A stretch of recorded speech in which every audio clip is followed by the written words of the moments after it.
यार आपको लाइफ में आगे बढ़ते रहना है, डिप्रेशन को ये फेज नहीं है, डिप्रेशन को आप किस तरह से ओवरकम कर सकते हो। भगवान आपको उससे बड़ी चीज देंगे, ये प्रिपेयर करना होगा। ये बेसिक फंडामेंटल है। ये चीज इंसान मुझे लगता है बोलने से ज्यादा जब खुद फील करता है ना, तब ज्यादा उस चीज का एहसास होता है। इसका बहुत बड़ा एग्जांपल मेरी खुद की लाइफ के अंदर है कि जब मैं जैसे ये नोट से 2020 करने से पहले मैंने आपको एक पेपर दिया था, जो कि मैं 0.5 नंबर से 0.25 नंबर से मैं ट्रांसफर आ गया था 80-20 के साथ में। तो मैंने मेरी लाइफ के दोस्तों सोचा कि यार अब तो मेरी लाइफ में कुछ नहीं होने वाला, और इतनी तैयारी करने के बाद भी मैं इतना कुछ आएगा तो काफी डिप्रेसिव स्टेज थी। हेलो नमस्कार, एक बार फिर से आप सभी का स्वागत है हमारे इस चैनल नर्स लैडर प्रेप पर।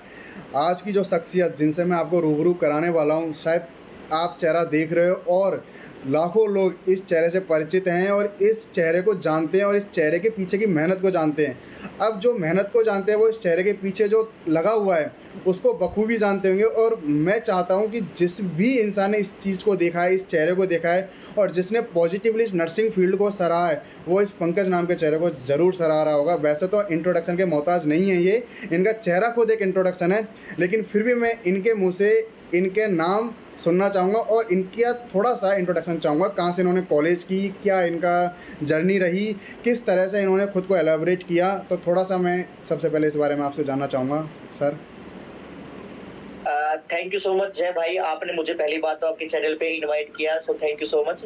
और रही बात मेरे इंट्रो की, तो भाई मैं पंकज यादव, फिलहाल एम्स दिल्ली में वर्किंग हूँ। मैं नॉर्सेट 2020 करके एम्स दिल्ली ज्वाइन किया था मैंने, और मैं 2018 के अंदर पास आउट हुआ था। जयपुर से मैंने नर्सिंग की थी, और देन उसके बाद में 1-1.5 साल बाद में मैंने 2020 करके नॉर्सेट क्रैक करके और मैंने एम्स दिल्ली ज्वाइन किया है। बहुत अच्छा सर, मैं आपसे पूछना चाहूँगा कि कैसा आप फील कर रहे हो एक यूट्यूब बटन, सिल्वर बटन, जो भी यूट्यूब पर स्टार्ट करता है, जीरो से स्टार्ट करता है। एक नॉर्मल सा इंसान एक फ़ोन को पकड़कर एक जीरो से स्टार्ट कर रहा है उस चीज़ को, और उसके पास पता है कि खोने के लिए कुछ भी नहीं है। हमारे पास एक सरकारी नौकरी है, खोने के लिए कुछ भी नहीं है, अच्छा अर्न कर रहा हूँ, एक मेरे पास जीरो है।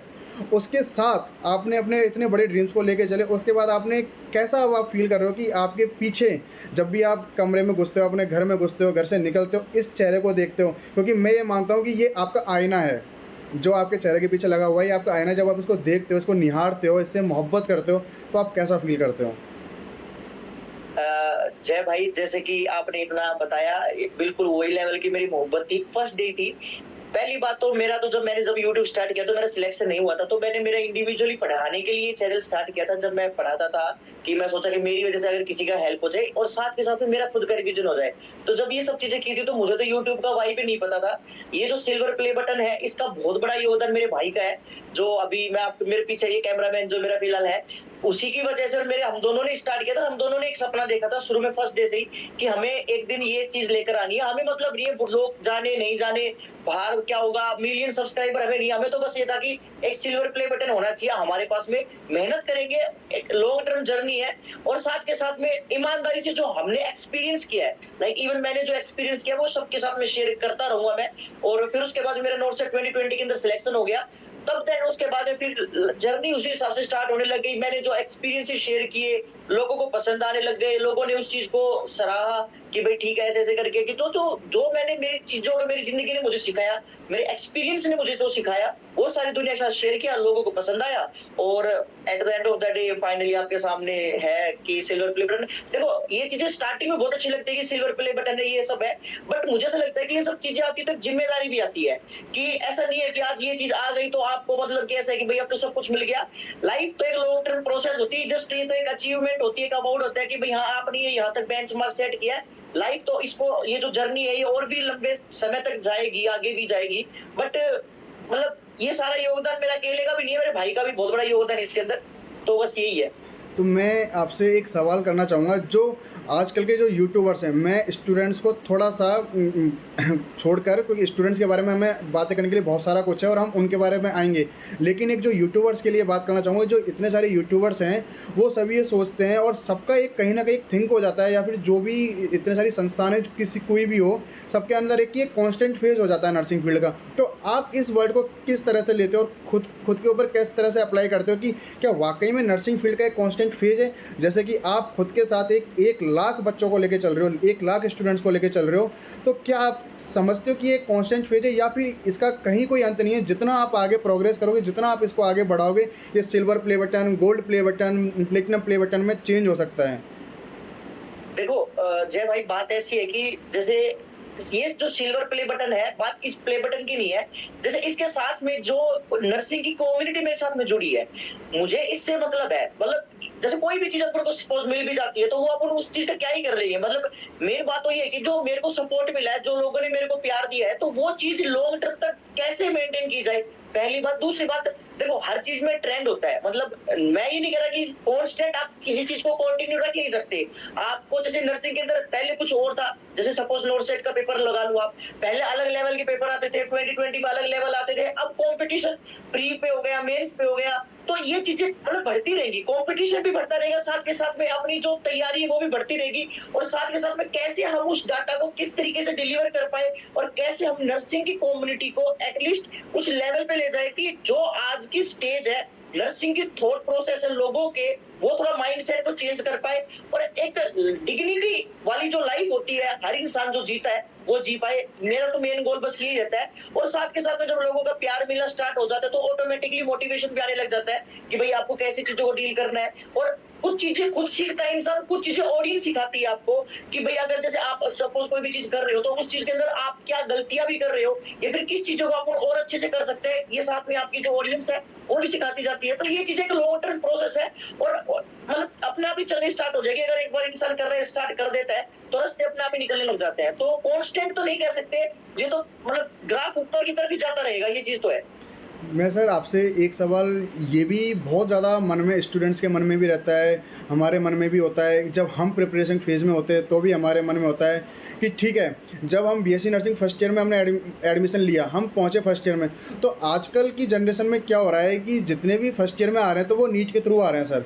तो जब नीट के थ्रू आते हैं तो उनका फर्स्ट ईयर और सेकेंड ईयर सिर्फ इसी थॉट में जाता है, थॉट प्रोसेस में जाता रहता है कि यार why I do BSc nursing, क्यों मुझे पीएम की नीट के थ्रू एमबीबीएस में नहीं जाना। एक और दो फर्स्ट ईयर और सेकंड ईयर वो इसी थॉट प्रोसेस में लगा देता है। जब थर्ड ईयर में आता है तब वो कहीं ना कहीं इस प्रोसेस में जाता है कि हाँ मैं ट्यूटरशिप के लिए जा सकता हूँ। जब फोर्थ ईयर का एंड आता है तब जाके कहीं ना कहीं उसके माइंड में ये चीज़ क्लियर होती है कि हाँ यार मुझे नर्सिंग ऑफिसर बनना है। तो आप इस सारे फेजेस को किस तरह से देखते हो, और हमारे जो भी नर्सिंग एक्सपीरियंस है उनको किस तरह से आप एड्रेस करना चाहोगे इस चीज़ के लिए? देखो अगर कोई भी बच्चा है, सपोज देखो नीट की बात जब आती है, तो मेडिकल के अंदर जो भी बच्चा पहली बार आता है 10th के बाद में, तो सबका एक ही सपना होता है, दैट इज डॉक्टर। यानी कि सब चाहते हैं कि भाई मैं डॉक्टर बनूं, क्योंकि सुप्रीम जो स्टेज है मेडिकल फील्ड की वो वही है। तो हर कोई ट्राई करता है, लेकिन वो हर कोई बन नहीं सकता, है ना। तो उस चीज के अंदर अपन बात ये भी है कि भाई मुझे सेवा देनी है, सेवा डॉक्टर भी देता है, सेवा नर्सिंग वाला भी देता है। तो अगर आपको उसी प्रोफेशन के अंदर रहना है और आपको लोगों की सेवा करनी है, और सपोज लाइफ के अंदर वो जो अचीवमेंट आपको डॉक्टर वाली थी वो नहीं मिल पाई, तो आप नर्सिंग के थ्रू भी दे सकते हो, पहली बात। दूसरी बात ये कि देखो सपने बहुत सारे लोगों के होते हैं। अगर किसी का ये होता है कि भाई मैं डॉक्टर बनूं, नहीं बन पाया, तो उस चीज को ज्यादा टाइम तक दिमाग के अंदर ना रखे तो बेटर होता है। क्योंकि देखो first year, second year, third year, सारे ईयर अपने लेवल पे अपनी जगह इंपॉर्टेंस रखती है।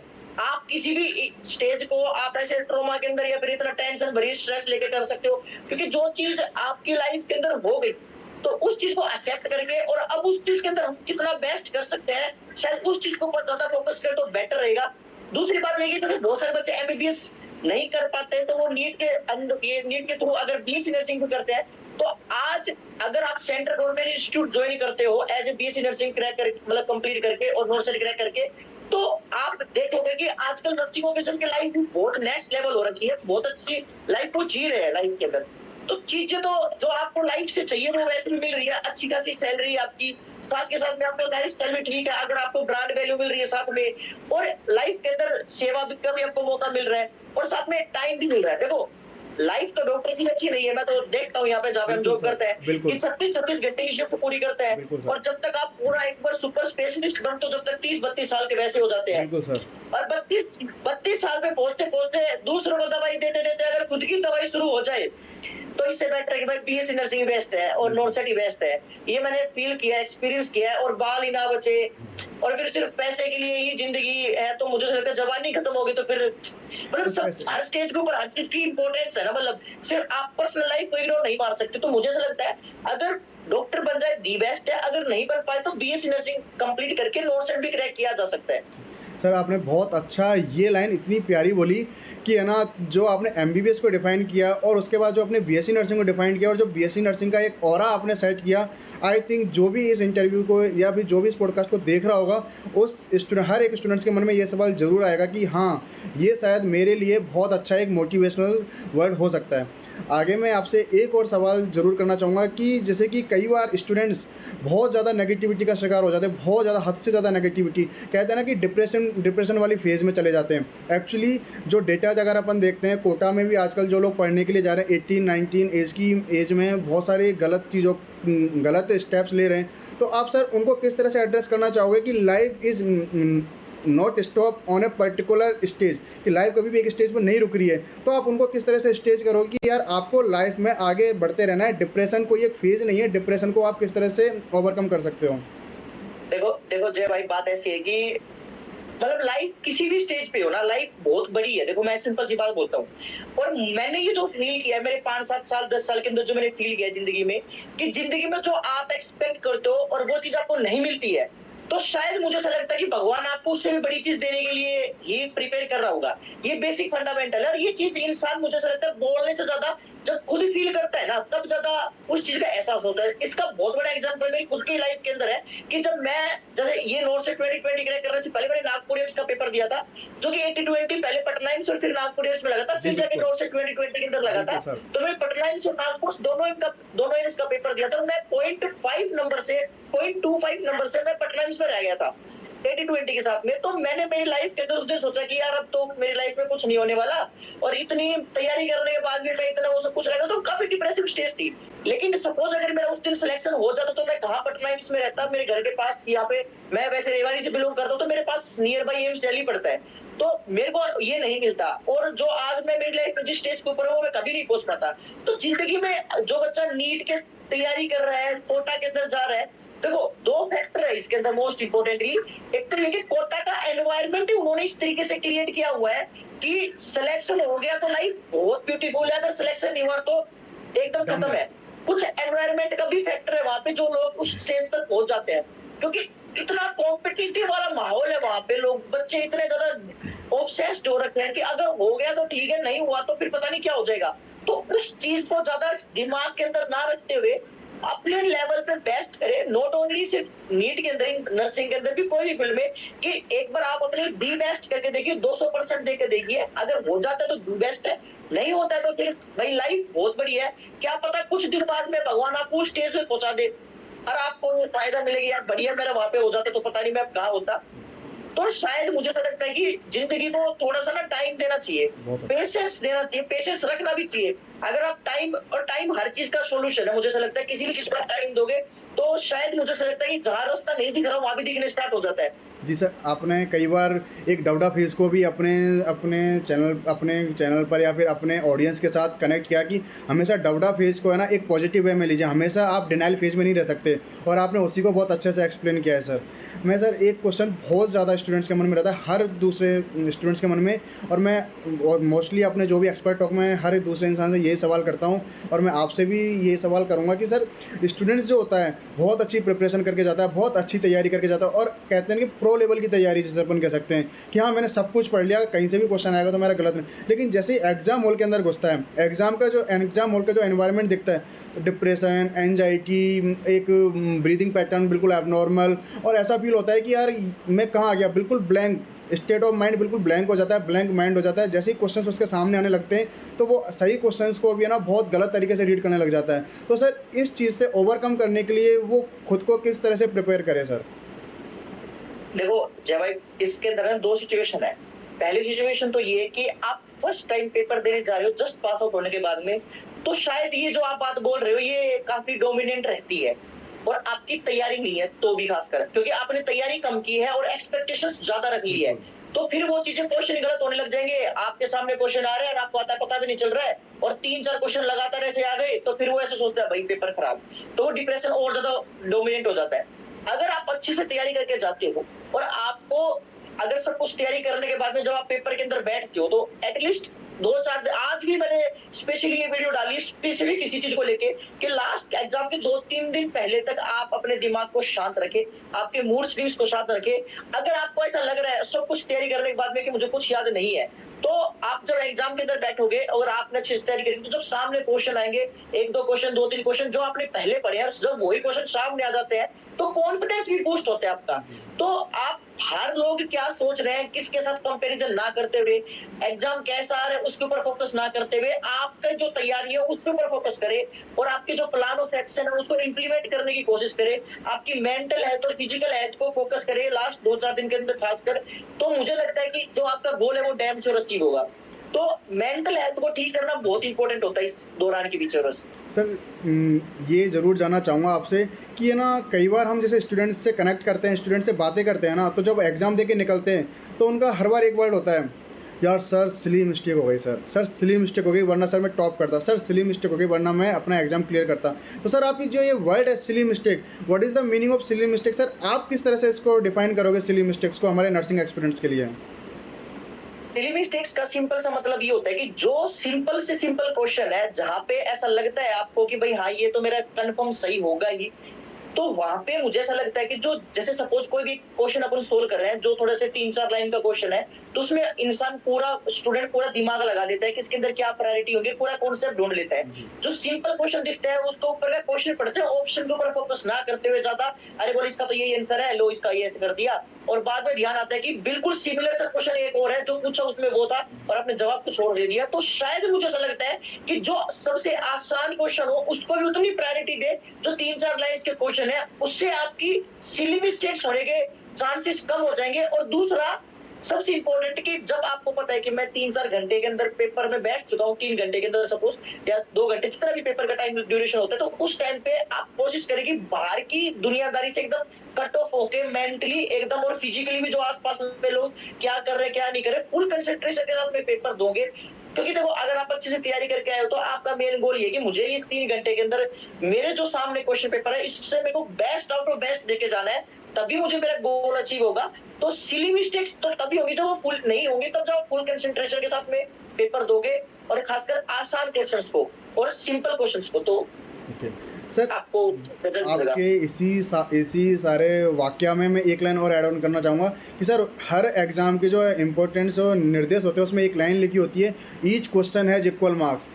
तो जो आपने कहा कि जो बड़े क्वेश्चंस हैं, अप्लाइड क्वेश्चंस हैं, आप उनको ज़्यादा प्रायोरिटी दे रहे हो, लेकिन जो सिंपल क्वेश्चंस हैं आप उनको कम प्रायोरिटी दे रहे हैं, क्योंकि सर क्वेश्चंस तो जो 4 लाइन क्वेश्चन है वो भी 1 नंबर का है और जो 1 लाइनर क्वेश्चन है वो भी 1 नंबर का है।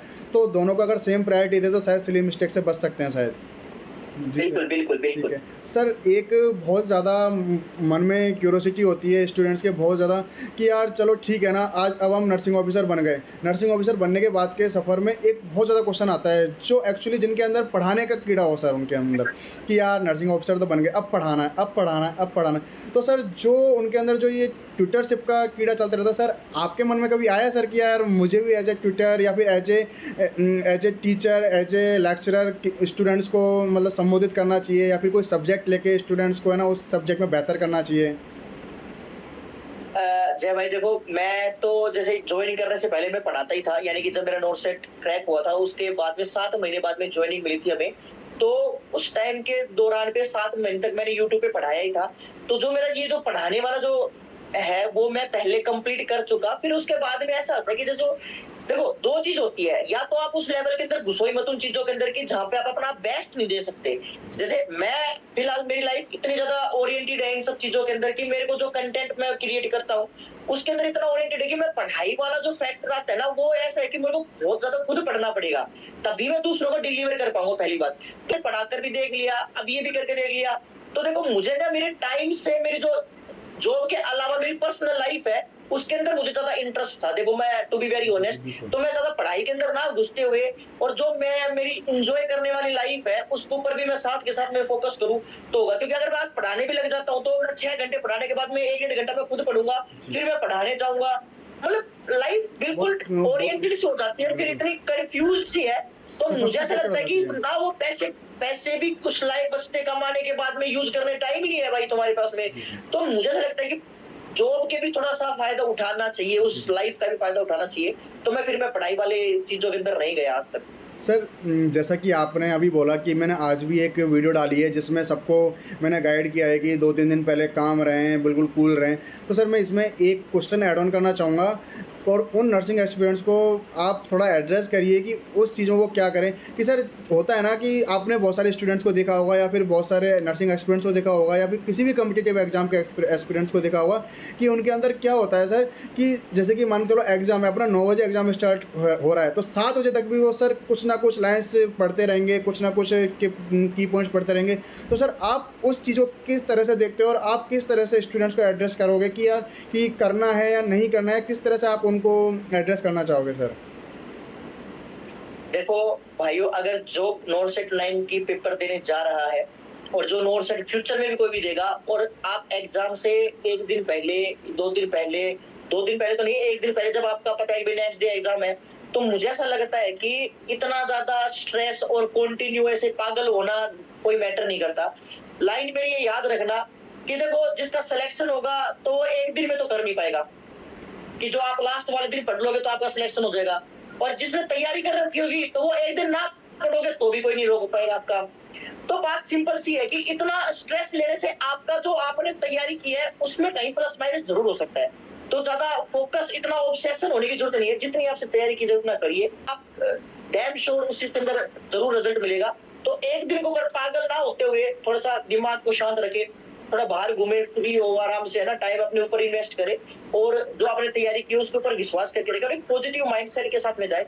कि आपने देखा होगा ओलंपिक्स के अंदर भी रनिंग जो मेन डे होता है, तैयारी होता है, उससे भी 1-2 दिन पहले वो रेस्ट डे होता है उनका, कि वो पूरा अपनी बॉडी को रिकवर करने के लिए देते हो। तो आप अपने माइंड को दे सकते हो।